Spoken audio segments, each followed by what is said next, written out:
So I welcome all the gatherings here. Today's session is an inaugural session. The chairman of the session is Honorable Vice Chancellor Professor C.T. Ayurveda Mahatma Gandhi University. This is about a national dialogue, as you see in the picture. It's a national dialogue, policy for redistribution and the question of marginalized communities. So, about this dialogue, they have a series of conducting these programs. Therefore, the representative project manager of Thorat, South Asia, Mr. Sabri, would talk about what is all about this dialogue. And followed by Professor Thorat, former chairman UGC, ICSSR, and also a distinguished chair professor of the Mahatma Gandhi University, K.R. Narayanan chair, who will deliver the keynote address. And the address is about marginalized social groups, issues related to policy for redistribution. So this is the inaugural session. So as we all know that it's a policy is critical to address the vulnerabilities of the people. If you don't have policy, then it means that you are not concerned about various sections or various developmental outcomes.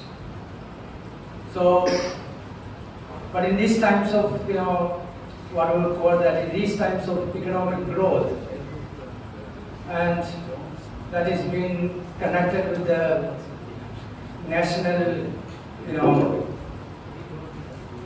that is connected with the nationalism, then people really often sometimes forget about the critical policies that are important for the sections, especially who are historically deprived and marginalized.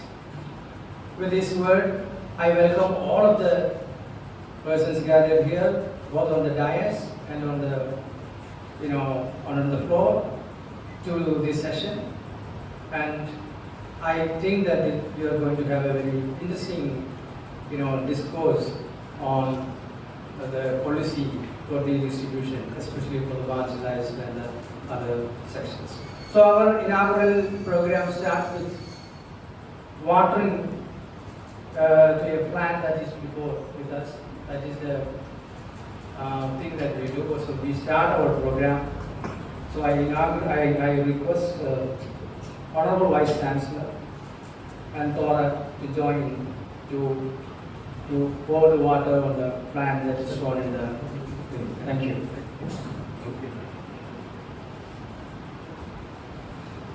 Yeah.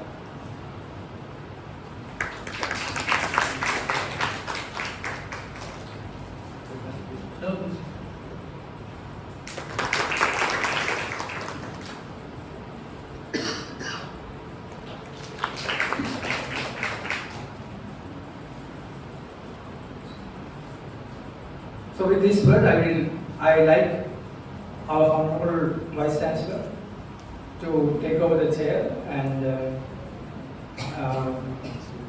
extend a note before us and take over the proceedings. Thank you.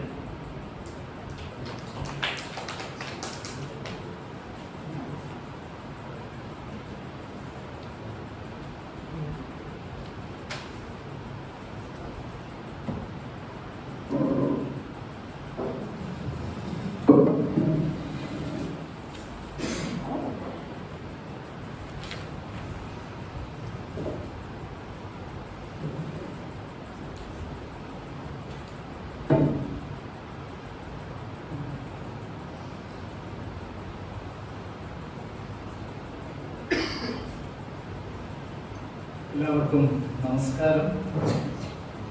Good morning to all. Most respected Professor Thorat,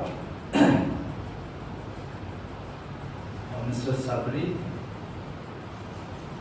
Dr. Rajesh Kamath, other distinguished delegates, and my dear friends. So, on behalf of the university, I once again formally welcome you all to this program, particularly our guests. You know, our university, Mahatma Gandhi University, which was the first university named after Mahatma Gandhi in our country in 1983. So now we are completing about 41 years. 41 years. Now this 41 years is not a long period for any university. But on the other hand, we are doing reasonably well nationally and internationally. Now the testament to this, actually we received A++ in the recent NAAC accreditation, and also internationally we are ranked between 400 to 500 by Times Higher Education rank. But this is just to highlight that, just want to tell you that we are on the right track. And we have been conducting, we have almost about 23 chairs. We instituted 23 chairs in the campus. And we have well-reputed personalities as chair professors.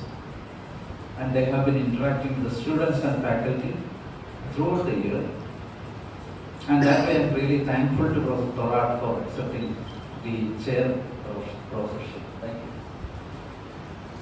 Now today's program, I understand that the dialogue here primarily centers on democracy with an emphasis on marginalized social groups and the critical issues surrounding the resource distribution.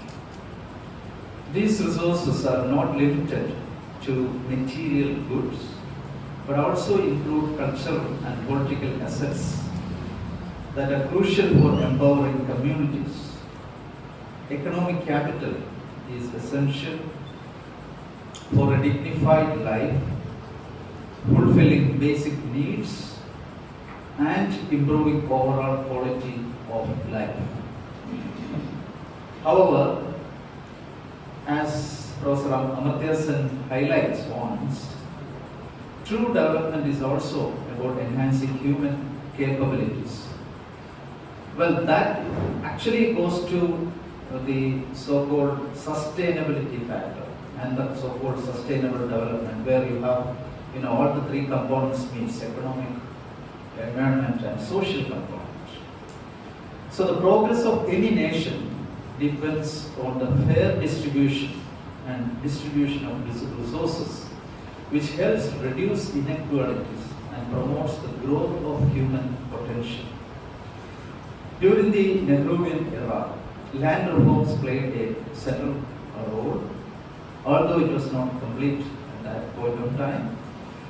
Later, welfare initiatives aimed at poverty alleviation, expanding irrigation to boost agricultural productivity, and ensuring minimum wages for farmers were key in strengthening rural India. Particularly in Kerala, we have achieved sufficient improvement in this aspect.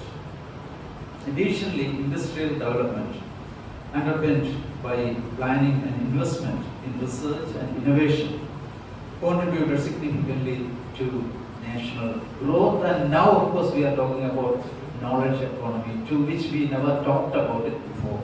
Okay. So, despite these efforts, we witness the gap between the rich and the poor has continued to grow due to several reasons of convenience and profit motives. This highlights the need to revisit and develop policies that focus on redistributing resources to marginalized social groups. Such policies must be grounded in the principles of justice, equality, and the expansion of individual freedoms as outlined in the Constitution of India. Specifically, the directive principles of state policy offer guidance on addressing systematic inequalities, especially when the state falls short of its responsibility in different ways. At its heart, democracy is a governance system built on dialogue, making national discussions essential for sparking critical debates and addressing the gaps in our democratic processes. So, I take this opportunity to express once again our appreciation for the distinguished presence of Professor Thorat, a former chief of the UGC, who actually now holds our prestigious K.R. Narayan's Chair for Human Rights and Social Justice at this university. And also I acknowledge the efforts of Professor Rajesh Kumar for brilliantly taking up these programs and conducting a variety of programs so well in this university. So congratulations and thank you, Rajesh. And also I congratulate all the faculties of this school for bringing up such programs. And of course I am very happy that our student community are also actively taking part in this kind of program.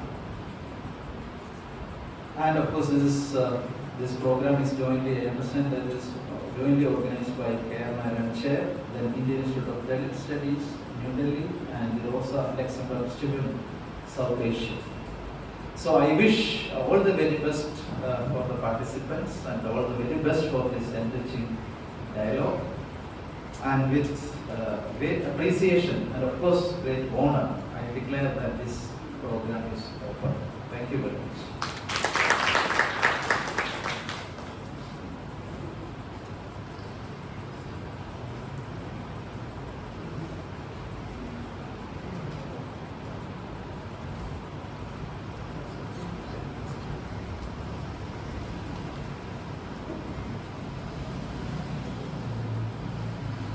Good morning, everybody. Honorable Vice Chancellor, Professor Thorat, Council. This is great pleasure to us to be part with this K.R. Center for School of Social Science and Mahatma Gandhi University. I am coming from Rosa Luxembourg Stiftung. This is German left foundation and very unique system in Germany right after Hitler, because Hitler had one side power like everywhere in the world facing, and then German society thought how to be balanced in the democracy and also society. So they changed their law and they formed every political party will have their own foundation within the parliament in Germany, and they will be getting support from the state to work on their idea on which they are believing to strengthen the democracy and their political idea. So we come from the German left party in Germany, and we have independent foundation called German Rosa Luxembourg Stiftung, and we are working across the world. We have offices in 26 countries. We are engaged around 82-83 countries globally. In Delhi, we have South Asia office. From here, we are working in Nepal, India, Sri Lanka, Bangladesh, and also slowly we are starting in Afghanistan. And Pakistan, we are not able to work from Delhi office due to the obvious political reasons, but our office from Germany are engaging to Islamabad to work on some of the political topic. And in India, we are working from largely 3 and 4 issues. One is like the social transformation. Under that, we're trying to understand the South Asian society, and we're very lucky to have Professor Thorat for the last 6-8 years. and we have been constantly working on understanding society, engaging to various dialogue, and we also started 2019 Ambedkar Summer School. It's very famous to engage youth coming from the marginalized community and how they can become themselves a social leader in academics, because often we see people coming from a marginalized community to get into research or have due to their various region, they're not able to penetrate this so-called very rigid grammatical academic society. So we are having with the Professor Thorat, we are trying to help the youth from our large community how to be better, how to present their work, their theses, and how to position themselves academically so they can themselves talk for larger social change. So this is the one topic. Our second topic is also try to understand agrarian relation, agrarian question in South Asia. We have a very robust partner from Bangalore, Agrarian Society, to understand agrarian questions, and also we engage the grassroots through the various activists and the scholars. Our third topic to engage on the labor questions, because labor is very important for us as a Royal Ambedkar. So we also engage with the organization working on the labor issue, activists, and also trying to engage with the scholars who are working on the various labor questions. And in the field of labor, the segment was changing very rapidly due to the changing economy and also corporate. They don't want to take a burden to their own economy, so they are just subletting everything. So very difficult to scholars and organizations like us to understand where labor's right is being violated. So this is very important topic also. Other fourth topic and one of the most important topic to talk about equal rights for women, and not only women, also other LGBTQ and plus. So we are very passionate to engage those topics globally as well as in India. So anybody required more information, they can go to our website, and if interested to know more about, they can also come to me and I will brief them. We also started a scholarship for Indian youth from marginalized community to go and study in Germany. Last 2-3 years we have been given 2 scholarships to go in for Göttingen University, where we are starting 1 master's and 1 PhD. So this are also one of the good initiatives we have started a couple of years ago. So I will stop here about ourselves. Now I will come to the dialogue, why dialogue is important and what we wanted to achieve. And we are very happy and we are very thankful to Professor Kamath and the University and K.R. Center to host this dialogue. 3-4 years ago, again, we had long chat with Professor Thorat, Professor Vinod, to do something about the changing scenario socially and politically and what we can do in our democratic framework. So we thought we can start dialogue and we go to various universities. We also try to break this daily dilemma, because everything is daily. So we thought we will not do much in Delhi, try to go to the other university, to all other states. So this is also our designed thought by Professor Thorat and all of us.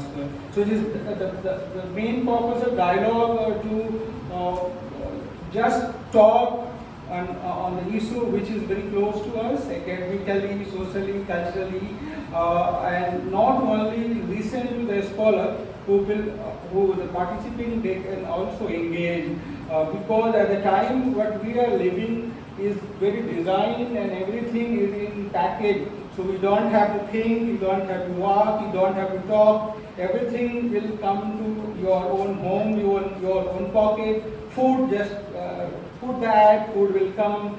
Just transfer money, just go to that. So this is very difficult for the democracy and that's why the power of this, the far right have understood very cleverly. So they wanted to break this dialogue. So we thought, no, we will still trying our strive to have a dialogue. So that is the we call dialogue for democracy, but it's made a lot bigger ambition, and it's up to all of us. I'm also including how we pursue our dialogue. Scholars will speak and how you will be engaging at the time of our engaged mind. Why we have to engage? Because I have just said many apps and all those things have already bought our mind without any pause. So we have to break this, and this is the great time when we can talk, we can share, and we can challenge ourselves, we can challenge our scholars. So this is the idea, and we have been doing very successfully for the last 3-4 years. And we are very keen also to have more dialogue next year, Professor Ahmed and Vice Chancellor sir. So we can also design 1 or 2 dialogue next year to different topics. So thanks a lot, and we are looking forward to have more dialogue, and we are very hopeful we will break our hacked mind and AIA, artificial intelligence. We have to also break this artificial. So many things to talk. I am not going to talk now. And many congratulations to all of you who are very engaged, eager to be in dialogue. So dialogue is not to just listen. Dialogue to also to engage yourself and challenge who is speaking in front of you. And you will be only challenged if you have very careful listening and engage your mind to the dialogue. So thanks a lot, and looking forward for engagement and dialogue. Many congratulations all who are here participating and also presenting with you. Thanks a lot. Yeah, thank you so much. Yeah. Now I invite Professor Thorat to extend the keynote address for today's program. That is marginalized social groups, issues related to policy for redistribution. Over to you, sir. Good morning to all of you. You will excuse me for giving this address by sitting because of some problem with my leg yesterday. But I think I should be audible to everybody. The Honorable Vice Chancellor, Professor C.T. Kumar, Professor Thorat Saki, Rajesh Komal, the faculty of the school and the student.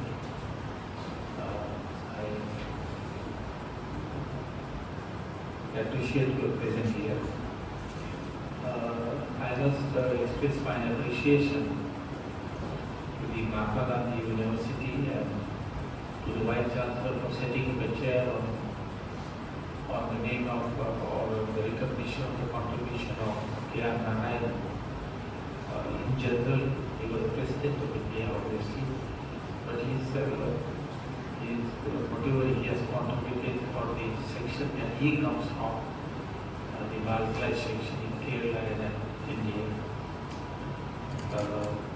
I also express my appreciation and thank the university for nominating me to hold the chair for the last few years.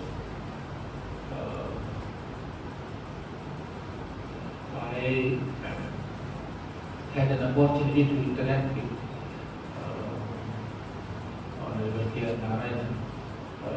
He was the Vice Chancellor of Jawaharlal Nehru University when I was there. I spent about 40 years in training, and during his tenure I had an opportunity to interact with him on several issues, and under his leadership we have set up some organization, the Equal Opportunity Office, and several other measures were taken.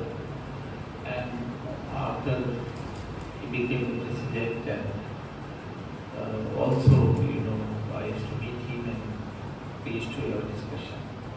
It's immense pleasure for me that I am here to be part of this particular dialogue, which Thorat Sabi is explaining the purpose of this dialogue. To speak to you on this important topic, namely the marginalized social group, issue related to policy and redistribution.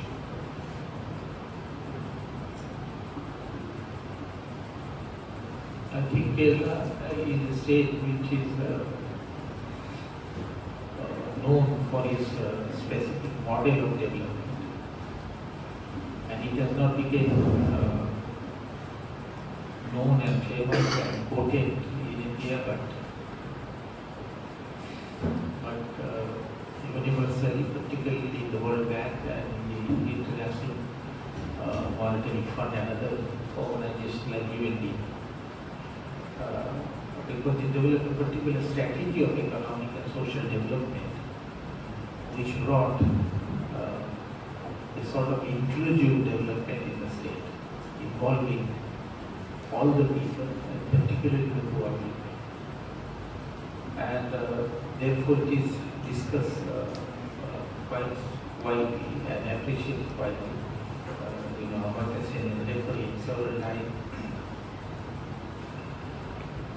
I just want to, on this occasion, I also share with you that Niti Aayog has brought out a multi-dimensional poverty index very recently, and Kerala has the least poverty, most poverty. In other words, it is, in terms of multiple dimension, Kerala is on the top of the country.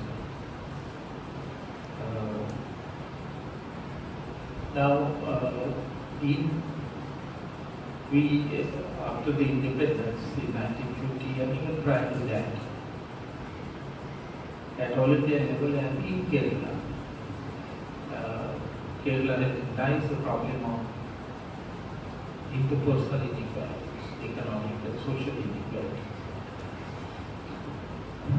inter-individual inequalities. And therefore, several policies have been taken by the Kerala government in a socialistic mode because of political power being held by the Communist Party at various points of time. So, socialistic based policies have been developed, implemented to improve the standard of living of the individual. So the goal has been to reduce the interpersonal inequality as such, which still continues. But in addition to the interpersonal inequality, we also recognize that given that the Indian society and even the Kerala society is diversified in terms of presence of several groups, social, religious, ethnic groups, we also recognize the disparity between these groups, irrespective of individual. So, we recognize that there are social organizations, namely the caste system, have resulted into disparity between the high caste and the low caste, and disparity between the religious minority and the majority, disparity between the indigenous people of scheduled tribe and the non-tribe. We recognize the disparity between male, female, gender inequality, and not only recognize, but before independence, there were several social movements separately. The movement against caste inequality and deprivation, the effort to improve the situation of the tribal, the effort to improve the situation of the women, and also some of the minorities. I would not like to go into those pre-independent periods policy effort. But what is important is that this effort by the social reformer and even by the government, British government at that point of time, to address the problem of discriminated group, isolated group, marginalized group. This all has been recognized at the time of framing of the Indian Constitution. And therefore, it is very unique that our Constitution is so unique that it recognizes the problem and make provision in the Constitution. If you look at Article 14, 15, 16, It focuses, you recognize the problem and also give the solution. The caste system is based on the principle of inequality, social group inequality, gender inequality. And the Article 14 very frontly recognizes equality as a principle of state governance. Equality and equality of opportunity in all spheres of life, political, social, economic. Article 15 makes the things a lot more clear that it debarred discrimination of individuals based on identity, caste, ethnicity, religion, color, race. And Article 16 is very important that while the Constitution recognizes inequality and discrimination issue and debarred inequality and propose equality and non-discrimination, it also empowered the state to undertake policies for them. Article 16 mentioned nothing will stop the state government from developing the policy for social and educational development of the marginalized community, backward community, the word used to backward community. So you can see that there is a provision in the Constitution. The Article 341 also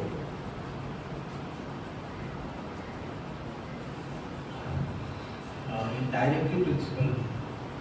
Before I go to directive principle, Article 70 ban untouchability in the Constitution. Untouchability, consider untouchability to the violation of fundamental rights. So it ban untouchability and made the legal provision punishment against the practice of untouchability.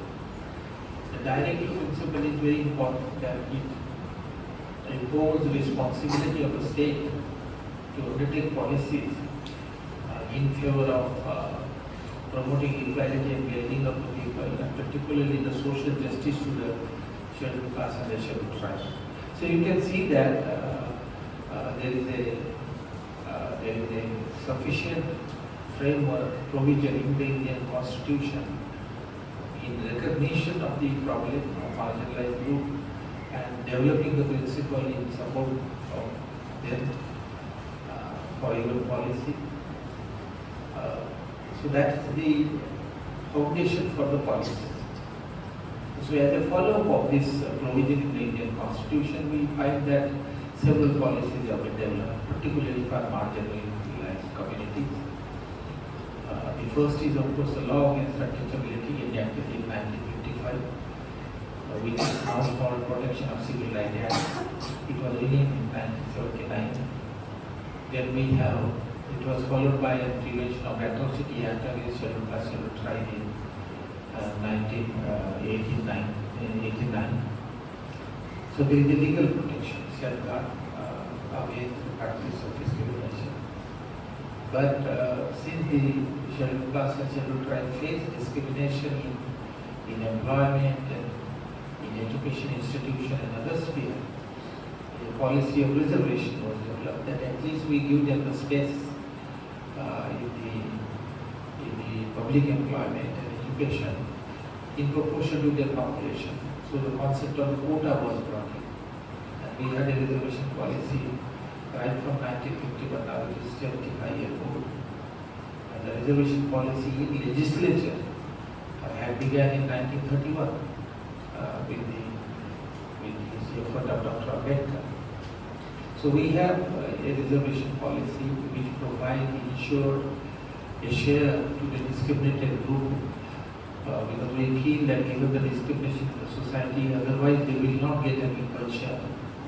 So the reservation policy, which has been extended to other spheres, to business and to public housing.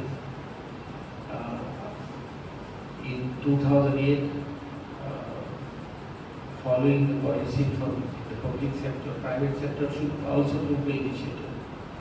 Private sector adopted a policy, what is called voluntary action policy, whereby they give scholarship, fellowships to the SC students and women, They also promote self-employment and business. They give the training to the Dalit and the tribal entrepreneurs to take business. They also provide some professional assistance to the ICSSR students after you got an engineering degree, for example. They give orientation course to improve their employability. So you can see that we have recognized the problem of immense inequality and deprivation of the teacher. Some similar policies are of course taken in Kerala. Kerala adopted all the policies which are mandated in the constitution. So you have the central law, the untouchability, the reservation, and the Kerala also do the policy on its own. One of the policies which I forgot to share with you that besides the legal safeguard and reservation policy, government also took a policy of increasing the ownership of property among the scheduled castes, particularly among the scheduled castes, because scheduled castes were denied right to property by law, right from the Manusmriti in BC 200 for last about 2500 till we get independent Chitra did not have a legal right to property and also education. So government in addition to legal safeguard and reservation also took the policy of economic and education empowerment. Economic empowerment was distribution of land, promoting the business among them, and education empowerment was through the policies like Government of India scholarship scheme, undergraduate post-matric scholarship, PhD scholarship, and financial assistance, hostel, several other measures were taken. And I think similar measures were taken in Kerala. But Kerala also went ahead because of this orientation of the policies, focus on several new aspects on providing minimum wages to the labor, providing social security to the labor, also further to increase the ownership of resources to this section. Now, what I would like to share with you that what are the, despite this improvement in Kerala, Kerala achieved the status of having a least women poverty. We can examine to what extent the gap between the marginalized group and the better off group has been reduced because of the policy. And if there are issues, what are the issues? And if there are emerging issues, how we deal with those emerging issues. That despite the policy, whether the inequality between the high caste and low caste and women and female and male still remain. So what I will do in another 20-25 minutes is to give you this present situation with regard to the inter-social group inequality, inter-caste inequality. I'm not touching inter-caste and tribal. The inequality between the high caste, in which I include OBC and the high caste, vis-a-vis the scheduled classes and the tribe. We can also make a reference to the Muslim and the Christian, but mainly I will confine myself to the inter-caste inequality because inter-caste and inter-tribal inequality. Now, as I said, the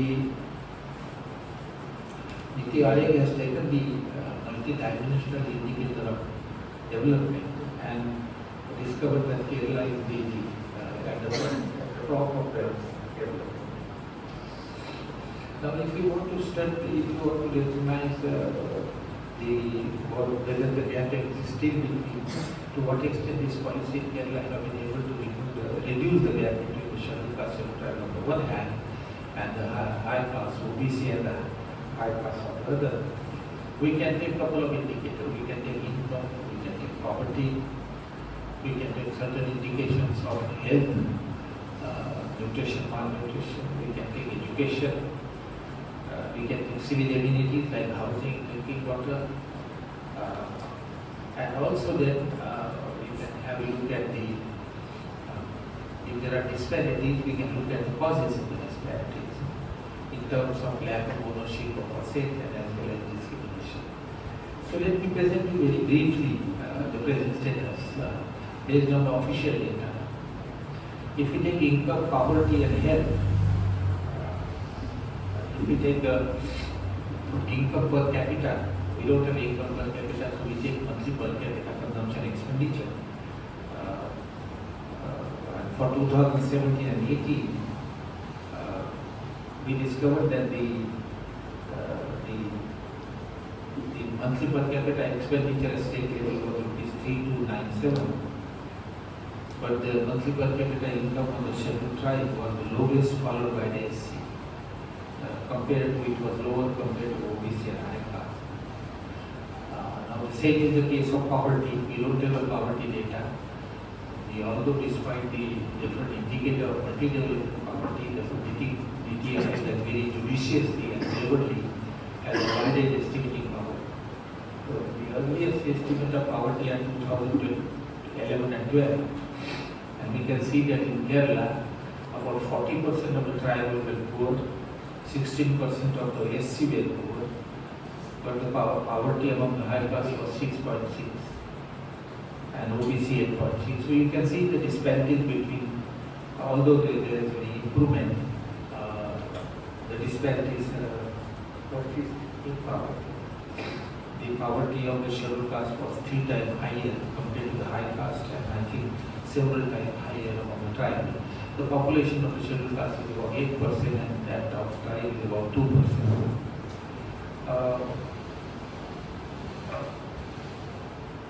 If we take then health status, I don't want to spend more time.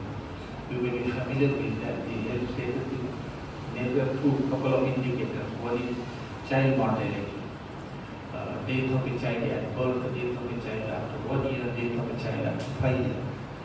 And the child mortality is generally assumed to be linked with the malnutrition of mother, lower consumption of mother.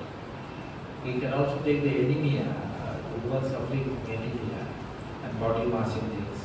Now I don't want to give the statistic, but in all these indicators of child mortality, anemia and body mass index, the scheduled caste tribe lag behind compared to the high caste. Same is the story in education. Karnataka, Kerala is a very shining example of education development. In 2017 and 18, the enrollment rate in higher education was almost 48%. Imagine, almost close to 50% is the enrollment in higher education. How do we measure the enrollment in higher education? That after you complete your higher secondary. So you take the youth between the age of 18 to 23 and see what of that youth, what is the proportion going to the higher education. And that is 48%. Amazingly high level, while all India is only about 26%. But within the social group, the enrollment rate of the scheduled caste is 41%, tribal is 22%, while it is 80% for the high caste. So the enrollment rate of the scheduled caste was half of that of high caste. And tribal, of course, was almost 3 to 4 times less.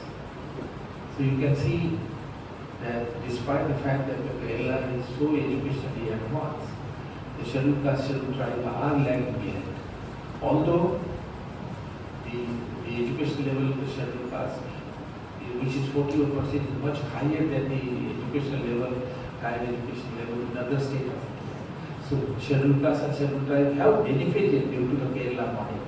That must be accepted, which is a socialistic model.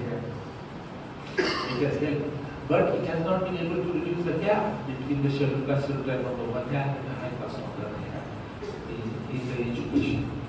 I have also wanted to share with you that the access of the scheduled caste to the private unaided institution, private institution is also low, because although there is a financial support to the meritorious student by the government who get admission in the private unaided institution, and yet their share is low compared to higher caste. I will not give the statistics.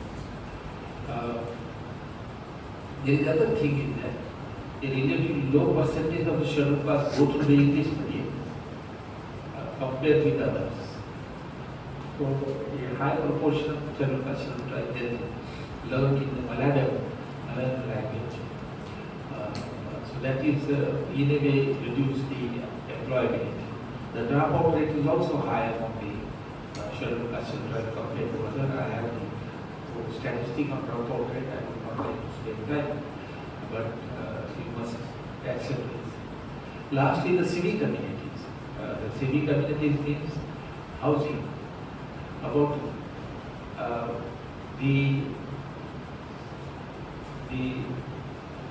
high proportion of scheduled caste live in the bad houses,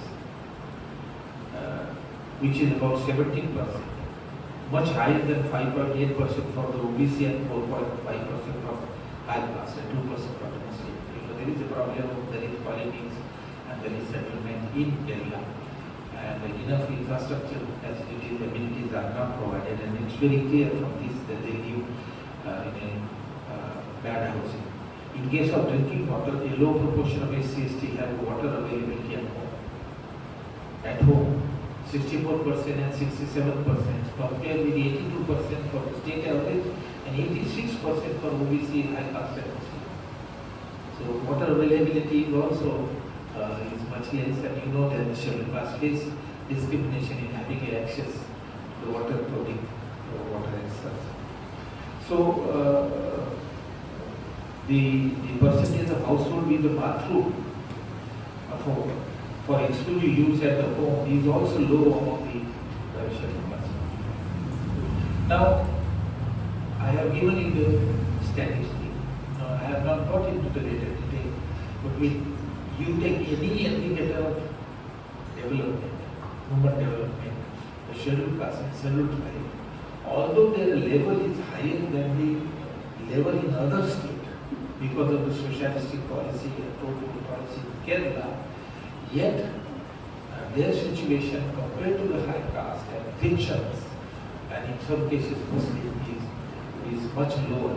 So the problem of intergroup inequality exists in Kerala, and therefore one has to look for the reason. Now let me reflect what are the reasons, so that we can, once we know the reason, then we can talk about the policies. Now the reason in my view are twofold, threefold rather.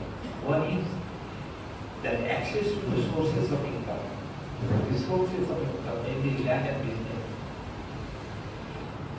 is low among the scheduled caste and scheduled tribe, and the education level which give you the employability for the regular salary job, that also is low.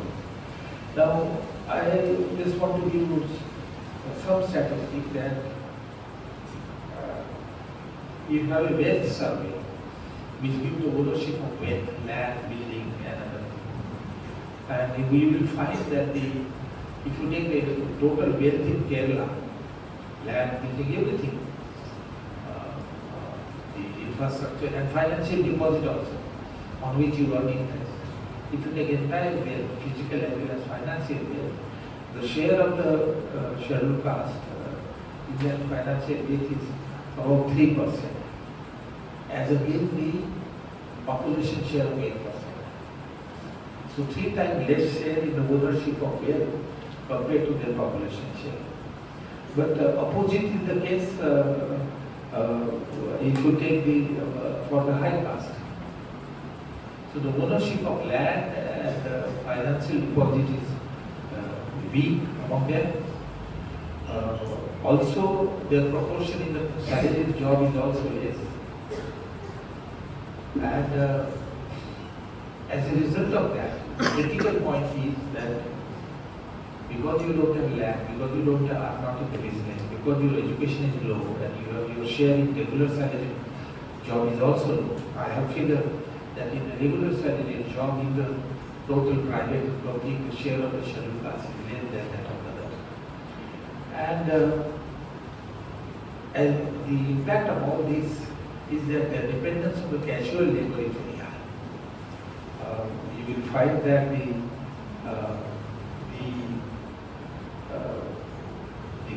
proportion of the casual labor among the scheduled caste is much higher compared to the OBC. I think about 58% of household, can you imagine? Of the total scheduled caste household, 58% household are casual labor. 59% from the tribe.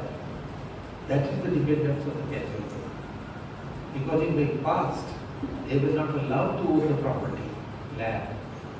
The only occupation was casual labor. And you have listened to Sanal yesterday, that those casual labor were not free. They were slave labor.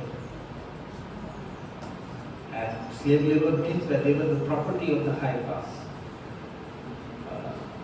which could be sold, separated, exploited, killed, disfigured, with a very minimum wages, and the poverty was amazingly high. Malnutrition was amazingly high. There are photographs in Sanal Mohan's book where some of the slave laborers are sitting in front of the church, and there are two priests there. If you see their body, they are just skinny. You see, the malnutrition is so revealing in those. So, but that is dependent on the casual labor to the extent of 57-58% is the legacy of the slavery in the country. Huge and massive exploitation of them. So this is the reason, lack of resources. The other reason is, of course, the discrimination. They also face, even if there is a law against discrimination and the untouchability, they face discrimination in social sphere.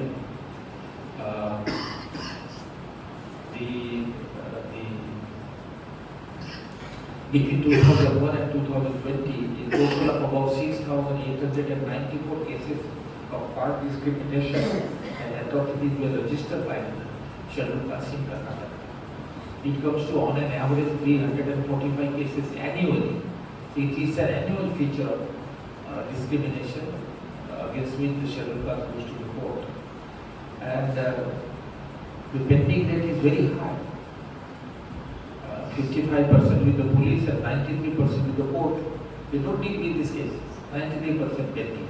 The conviction rate is only 7.4. So that is the discrimination. We in the Institute of Indian Institute of Learning Studies, we have also done a primary survey of discrimination faced in purchase of land, sale of food in the midday meal scheme, Ambedkar, and I think Kerala was, in one of the study, Kerala was an example, was a sample, and we discovered that the scheduled caste face discrimination in purchasing land. If they want to buy a land, it's very difficult for them to get a land. High caste would not prefer to sell a land to the scheduled caste. They would prefer to sell the land to people of their own caste. Same is the case with business. Now in Kerala, you have a separate settlement. So your consumer are what? Consumers from the same caste. That is, purchasing power is much less. High caste would not buy. They won't come across their locality and buy anything from the grocery owner or the scheduled caste. You can see that sale market is segregated based on caste. So business and many other activities. Auto rickshaw owner, we have seen that they face discrimination, and they also face discrimination in non-market institutions like Anganwadi, Balwadi, midday meal scheme. The untouchable children are at time required to sit separately, they get food at the end.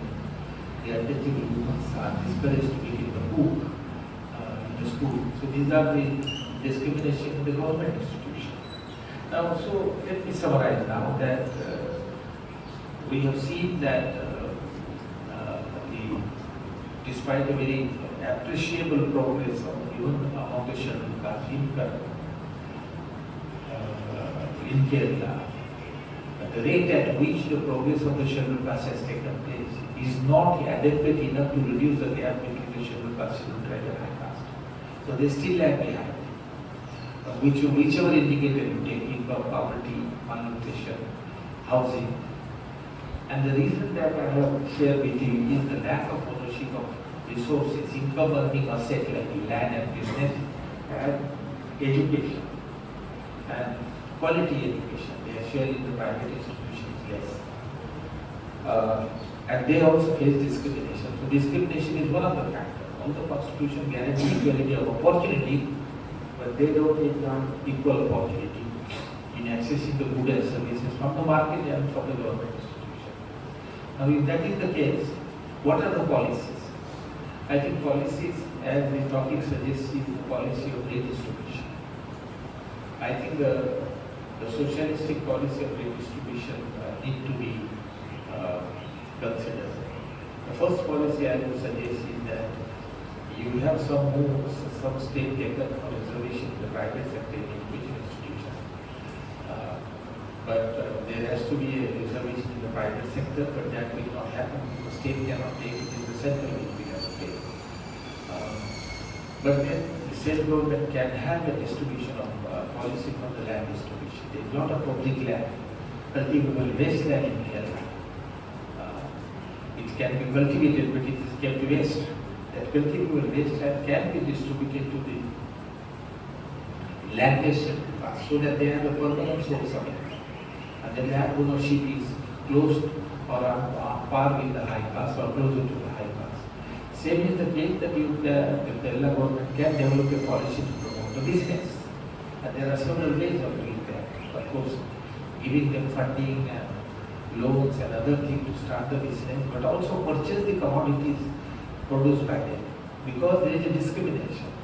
The high class would not buy commodities from the goods and services from the lesser they are purchased from the scheduled class. So government can have a procurement policy. Already there is a central government procurement policy that about 20% of goods and services manufactured by the minors, MSCB, micro and small enterprises, they should purchase from the scheduled class businesses. But Kerala government can take a lot more aggressive policy whereby proportion of the self-employed businesses among the business household among the scheduled class people. They can borrow the model of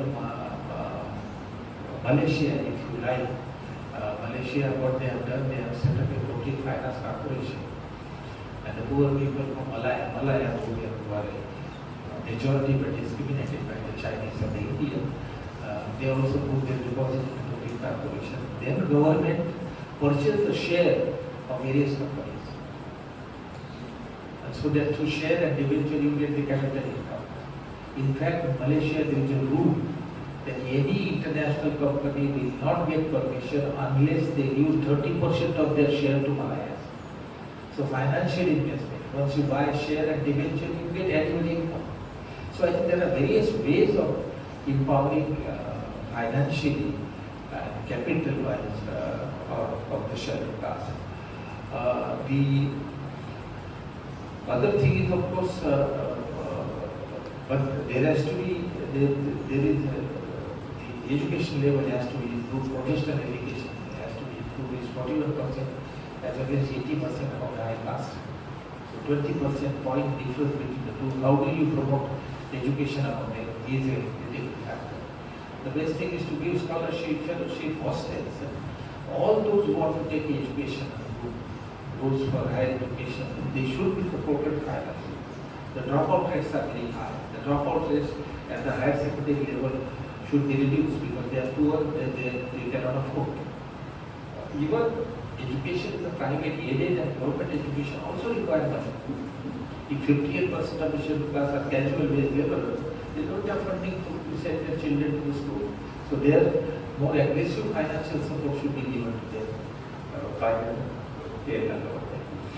I end by saying one thing is that improving the ownership of land and improving the businesses and improving education, there has to be, there is a justification also, a moral justification to which the Vice Chancellor has referred, is that in Kerala, the untouchable were slaves, and they suffered slavery for a very long period of time. Slavery was done by the British in 1843. That slavery started from one BC 200 for 2,500 years. Slavery has been operational. Now, for the slave, they are underpaid, they are overworked. because they are underpaid, they are overworked, it is the high caste who benefit.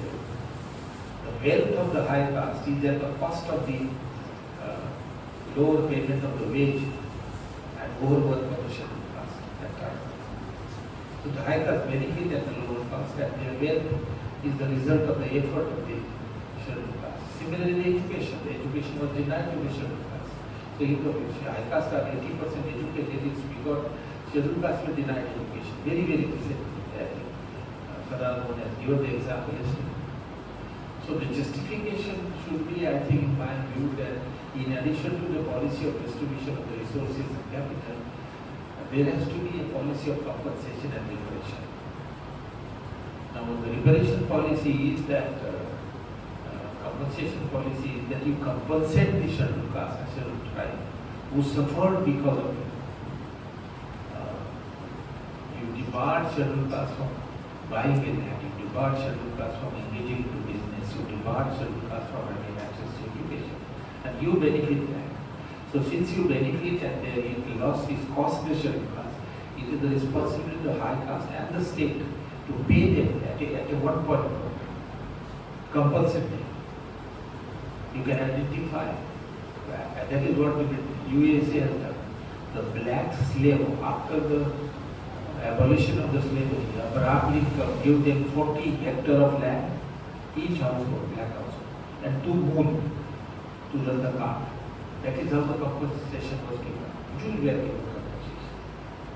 So I think the untouchable scheduled caste is a very justifiable case that through a one-time program, Kerala can take an initiative to identify, for example, the landless in Kerala, the marginal farmer in Kerala, give them 5 acre or 3 acre or 2 acre of land in one go, public, out of the cultivable public land, the cultivable based land. Also, you can, for all those poor from the scheduled caste, you purchase the share and debenture of the companies. They can add something, state can add something, so they at least continue to get some capital gain and capital income, whereby the poverty is reduced. And similar things you can do for education. Education will have to be done. My suggestion would be that the policy of the government, even at the center and Kerala, for increasing the ownership of asset, capital asset and asset, is based on general principle.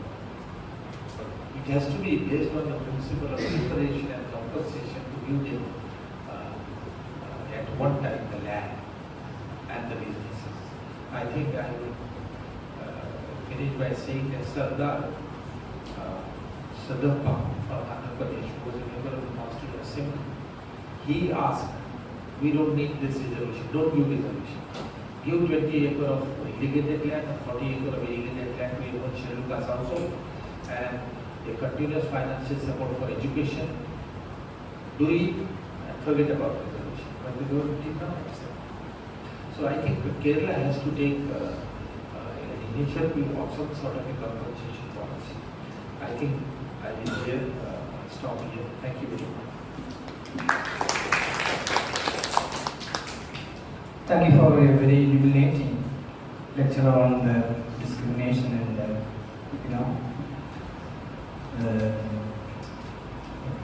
gap between various sectors of the economy, and also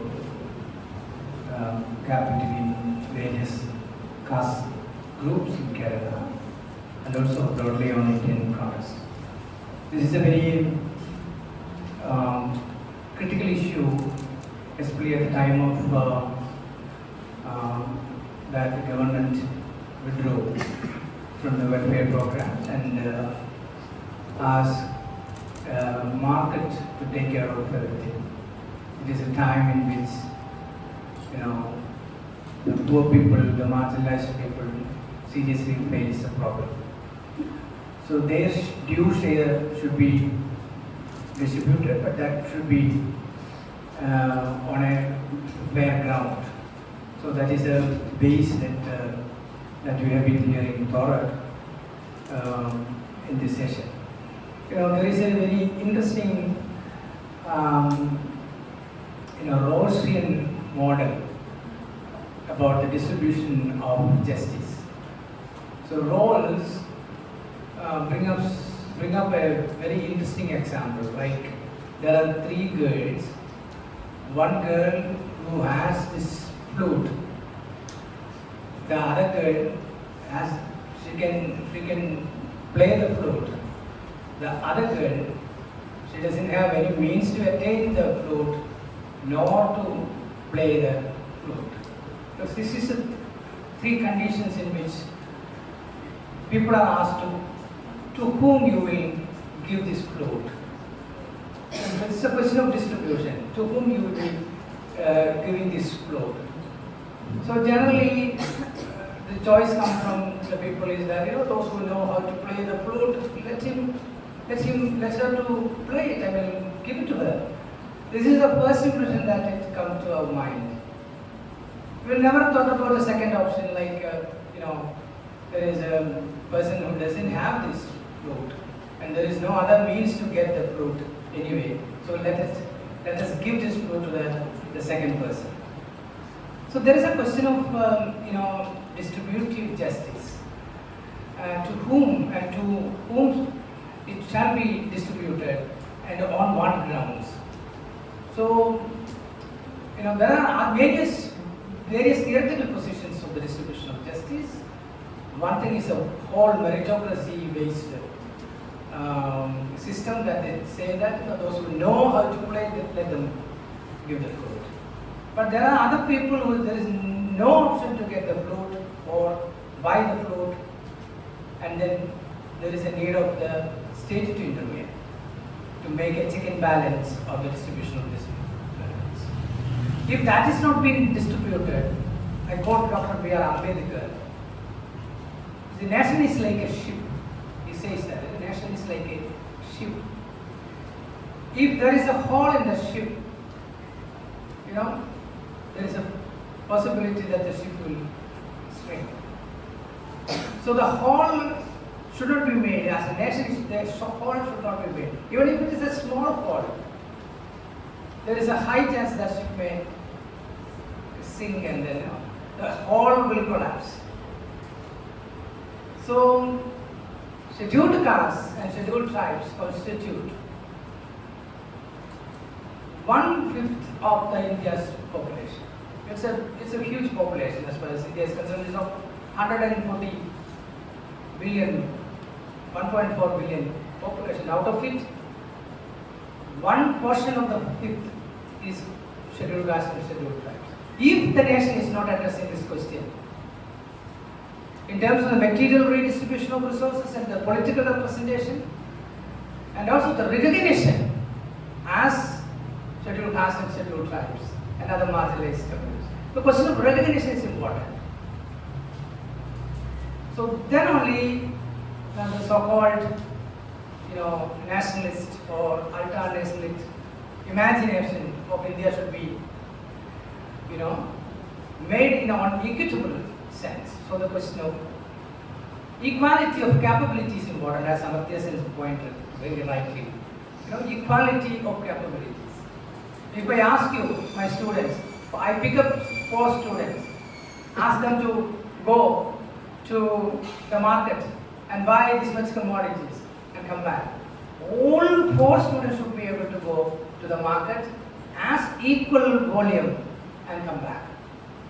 If somebody is not able to do that, there is a lack of capability inbuilt in that person. So the best way to make an equitable society is to make this equality of capabilities of people across and without any kind of discrimination. I mean, the already existing systemic structures of discrimination should be dismantled only through systematic implementation of the policies. But at the state level, we have renamed the national state planning commission as Niti Aayog and all that. But many projects that is specifically meant to SCs and ST special component plan, all those has been on the way. They are discouraging this planning and development idea that Nehru and others has well laid out in our policy document. With these words, I request the floor. That now the paper is open for the discussion.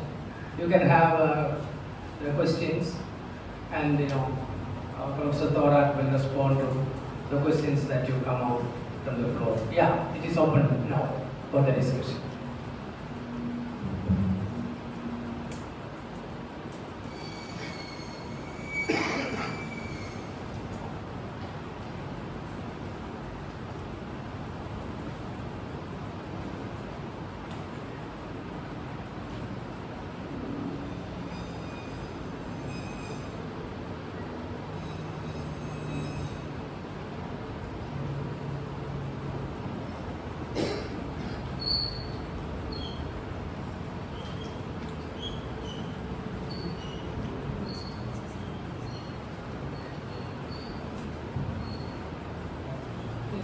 Yes.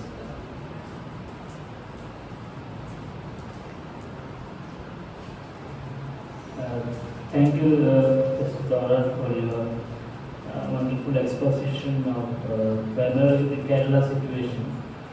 And some of the studies that have been conducted recently, drawing on empirical details from Palghar district, that I am familiar with that particular research by the Stanford anthropologist Sharika Ragama. So she actually looked at almost the same issues that you have referred to in your work. So this empirical micro-level study also actually supports what you have said. The question of wealth and assets and all that. So there's a very interesting kind of correlation between these across generations. And agricultural laboring communities of former and slave social groups in Palghar district. In fact, in other social science literature, these categories are not used. But Sharika has used it in a different way, but we get this micro-level data which actually supports what they have said. And there is a problem with the accumulation of wealth in the present generation. And then if you look at the history of asset formation in these communities, there again we have this dismal performance. In your analysis, you have connected this with antecedent forms of structures of deprivation that exist. I think this is an argument which we don't hear so much in Kerala, because there is a huge disconnect between the economic development that we think about today with that of it's antecedent structures of ownership of property. And I think you have rightly pointed out this and brought this as a central question. But I think we really need to look at how this will be reflected in policies, as you have suggested, questions of reparation, compensation and so on. I think that's a very serious thing to be addressed politically. Now education also, I think it's quite a significant thing. And not to speak of the question of business. This intergenerational reproduction of inequalities, that reproduction has been taking place in a very big way in Kerala. If we look at the educational scenario. So I think that also merits very closer attention and policy intervention. But unfortunately, since our public institutions are sinking, for a variety of reasons, we do not know how these questions are to be really answered. But I'm glad that you have opened up this, and I think this discussion should continue. Thank you very much. So I agree with the problems that you have raised. Thank you. Thank you. I think, yes, you have brought about an important point that there is a considerable literature now that intergeneration transfer of advantage and disadvantage resulting into the present inequality or equality. And that literature really refers to the fact that particularly those communities which were denied right to property for generation together, obviously their present generation will lack those resources. And I think there is no other case as solid as that of untouchable, that for about 2,500 years they had the right to property and education, and slavery, enforced labor, has been practiced in the world. The black slavery you may see is of 4 to 500 years old, but here it is 2,500. Kautilya talks about slavery of untouchable. Kautilya's and of course Manusmriti talk about slavery. There is a direct evidence. That is why I gave it evidence yesterday to support your point. So the present inequality is the transfer of it happens through the transfer of intergenerational transfer of property. If the high caste students are more educated today, it's simply because the education has been confined today. And if the scheduled castes are less literate today, because for generation education has been stopped. So, and therefore that build up a case for compensation, because in education and ownership of resources, high caste benefited at the cost of the scheduled castes. It's not a simple thing. Manusmriti could have said that there is a priority for the Brahmins and high caste in the ownership and education, and stop there. They did not. Manusmriti doesn't stop there. Manusmriti go a step ahead, that Brahmins should have the exclusive privilege of property and education, but at the same time untouchable do not have. So that is an additional thing. There was no necessity. And again it goes beyond that. It goes one step ahead, and it says that service by the untouchable of the Brahmins is in the interest of untouchable. If the name of the Brahmin is attached to the untouchable, that untouchable work for the Brahmin, that itself is a good thing for him. And if the untouchable do not work for the Brahmin, it causes pain for the Brahmin. Can there be an ideology, such unethical, immoral ideology, that telling the untouchable that not owning the property, not taking the education is in your interest, serving the Brahmin is in your interest? The Brahmanical scholarship has been the most crooked and most cruel scholarship. This scholarship find out the different ways of exploitation and promoting inequality. So I think the repression case is more stronger than that has been for the black. In case of scheduled castes, you have yourself pointed out in your book that the untouchable who were engaged into petty business because of untouchability, impurity, and that they should not have contact, physical contact. They will keep their items on the road, and they will 1 kilometer or 100 kilometer or some distance they will stand. The buyer will come, pick up whatever he wants, put some money. This is the discrimination in business, which carry forward. There is a book by, I don't remember his name, he is in Tata Institute of Social Sciences, and capitalist, and he brings out the discrimination in various spheres. So I think you are very right. Intergenerational transfer of poverty is a key.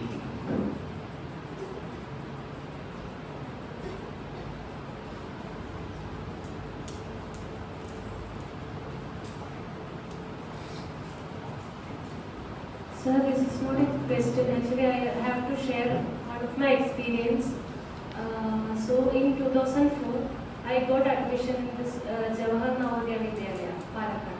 I studied there till 2009. So when I got admission there was one girl from Attapadi. in this scheduled tribe community. She also came along with me, and she also wanted to take admission. After clearing all the entrance examination and everything, then when she came and approached by the authority, they gave her a very big list of things she should bring along with her in order to get admitted to the school. That is a residential school, you know. So she had to bring the trunk box, buckets, clothes, all the uniforms, everything. So they gave a big list. And for that, she need to spend almost 3,000 or something money in 2004. So she, along with her father, they went back. And while going back, they met some people, and this news came to public. And that time, my father, he was working in a newspaper, so he got the news and he published the news in that daily newspaper. Then after that, it became an issue, and the authorities, the principal and everyone, they called her back and they provided like some assistance and everything, and she got admitted to the school. She completed the 10th level and 12th also.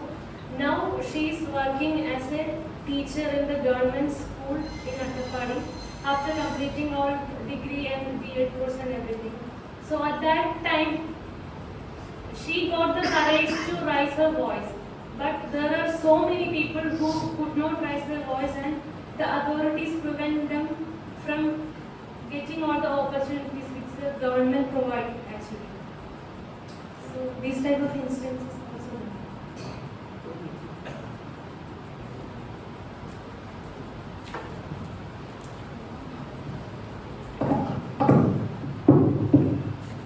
Yes, it is a very important example. But this example is a part of the general problem that the scheduled tribe and scheduled caste poor family face. That on the basis of merit they get admission, but because they cannot afford to pay the tuition fee and other things, they don't have access.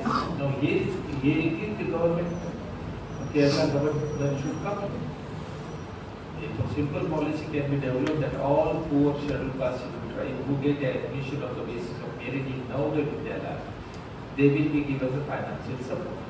All that is required by the school, so that admission is easy, dropout is reduced.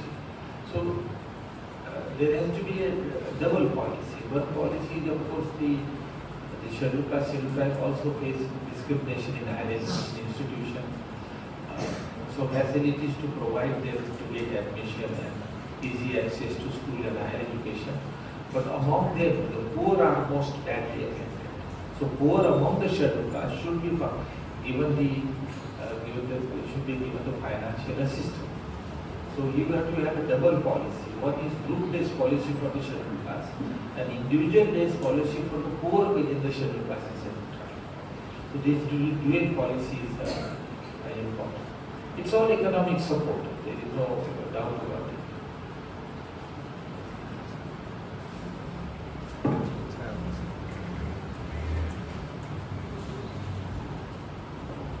Thank you, sir, for your wonderful lecture. It was really thought-provoking and highly detailed. Thank you very much. I have two doubts actually. So one is you were talking about the reasons of the present situation. So my query on that part, how to understand that reason when it compares to other states, like particularly you were talking about the income, resources and all sort of things. So is there any, obviously you said that Kerala has little advantages in terms of that due to this modernity, Kerala model and all. But how do you compare those reasons actually? And second thing is, you were talking about this redistribution, but I just wanted to know that before going through the details of the redistribution, do we need any kind of, what to call, any consensus, like any destigmatizing process, I'm telling about this part from my own experience when I was doing fieldwork in Chengara land struggle area and Aripa land struggle area. Hope you are aware about that, both land struggles actually going on in Kerala. So what happens that during the time of land struggle, the problem actually created not by the state initially. Initially, the problem actually created by the local people. I mean, the so-called, the neighbors of that area, they came and, they fought with the people who encroached in that particular land. So there were tensions. So again, if we are talking about the redistribution, obviously I agree with that. Do we need to, sensitize? These problems are going on. Obviously, state know it, but do we need any kind of sensitization among the people, among social groups, among the communities? Do we need to think about that? Yeah, the first issue was, could you repeat? Sir, you were talking about reasons, right? There are 3 reasons actually you mentioned. Access to source of income and resources, and second one was discrimination, and third actually I missed out. 3 reasons you mentioned. Yeah. So I'm just asking about these reasons. Are these reasons are same regarding other states scheduled caste? Comparison with other states. Yeah. I think I think it's a very important point. For whatever reason or whatever policy, the education development among the scheduled caste is higher than that of other states. Yes. 41% enrollment ratio at higher education level is quite appreciable compared to 20%, 25%, 17% in some of the states, Bihar, UP and others. It is quite likely that in some of the other indicators also the Kerala scheduled caste perform better, but one has to do an interstate comparison. But one point I am quite sure is that Kerala is lagging behind the other states, and that is that the access to resources, that is the ownership of land and business is much lower in Kerala among the scheduled caste compared to other states. As a result, the proportion of casual labor is 58%. It's shocking. If you take total scheduled caste household, the major source of income is casual labor. The employment survey classify the household into 5 categories. One is farmer, second is business, third is regular salary, fourth is casual labor. And what is the definition of classifying them into this occupation? Definition is, if your 50% of income comes from each of these, you are designated as a farmer. If your 50% of income is coming from farming, then you are a farmer. If 50% and more income is coming from business, you are defined as a business person. If you are more than 50% of income is coming from regular salaried job like us, you are defined as a regular salaried employee. But if your 50% of income is coming from manual, casual, daily wage labor, then you are defined as a casual labor. Now what is the proportion among the scheduled caste? 58%. That by itself is a bad commentary on the Karnataka board, Kerala government, that it has not been able to reduce the wage labor among the scheduled castes.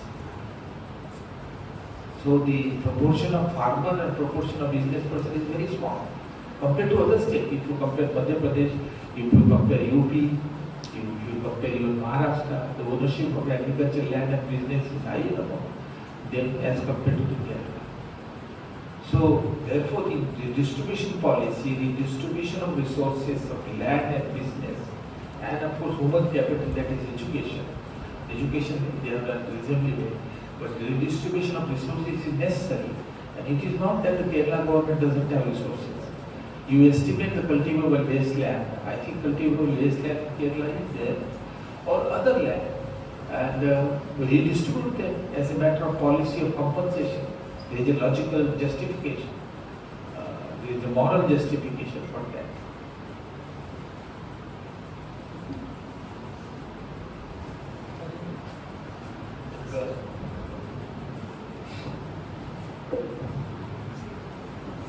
So throughout your lecture, you were reiterating the need for the land distribution and the access of the land for the poor, mainly the SC population.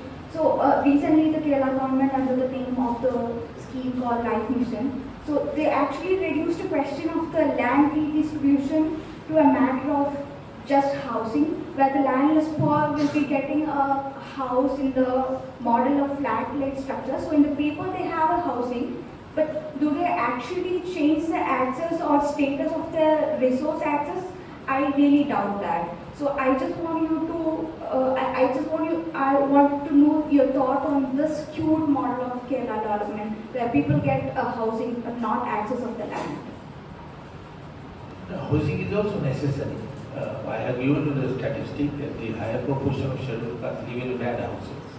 And I don't know, I have not seen the proportion of those living in the slum, but they do live in bad houses. Bad houses is kacha houses. So housing is required. If you have Indira Awas Yojana, where funding is given by the state. So it is not, it is necessary that the housing is given, drinking water is given, dining facilities are created. But at the same time, you have to also increase the sources of income in the scheduled caste also by giving them capital asset. Capital assets are land and business. If there is a less land, promote business, whichever business is possible.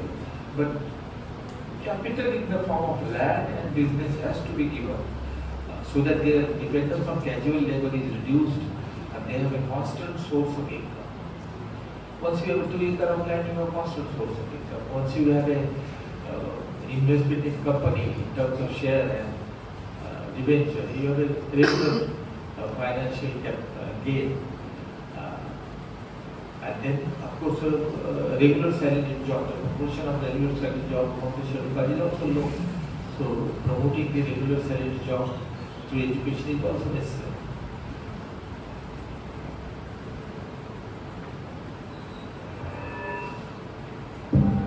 I think we will stop this discussion of this session here. There's a tea arranged, so please go and have tea, and within 10 minutes you come back. Come back within 10 minutes because our next session is on to be started soon. So please go and come. And thank you, Professor Thorat, for such an illuminating exposition about the discrimination and the distribution of assets, the question of development that is very important to be addressed in the context of Kerala. Even though we eulogize something called Kerala's model state, we need to really look at the question in a very different angle to lead the debate further. And thank you everyone. See you on the next session. Okay, thank you.